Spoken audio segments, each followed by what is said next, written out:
सवालों के जवाब या ऐलाना तो पहला एक ऐलान समाज फरमाओ। ज़िलहज भी आ रहा, ਉਹਦੇ बारे बस यही मसला हुण तुहाडी ज़रूरी है, बाकी तो इंशाअल्लाह बयान हो जाएंगे कुर्बानी के मसाइल।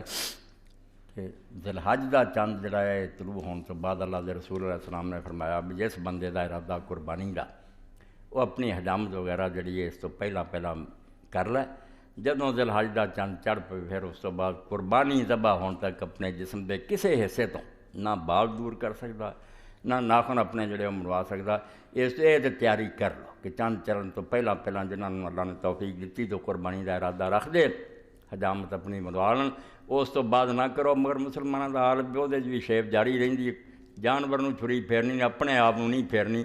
इस तो किसी गल कुछ भी नहीं रह गया। नमाज हो, रोज़ा हो, कुर्बानी हो, हज, ये सब बाकी हैं, तू बाकी नहीं। मुसलमान है नहीं गा, रस्म चल रही। इसका वाल भी नहीं छड़ सकते। अल्लाह के कहते एडे समझो नामुराद है पर कुर्बानी करना कई हज़ार की, अपने जिस्म के 4 वाल नहीं छड़ सकते। तो अल्लाह के रसूल अलैहि सलाम तो हज़रत उम्मे सलमा रज़ी अल्लाह अन्हा बयान किया, सारे इत्ते अमल की कोशिश करो, ये खिलाफ नहीं किसी ने करना। वाल जिन्हें ठीक कराने पहला करा लो, चंद चढ़न तो बाद नहीं।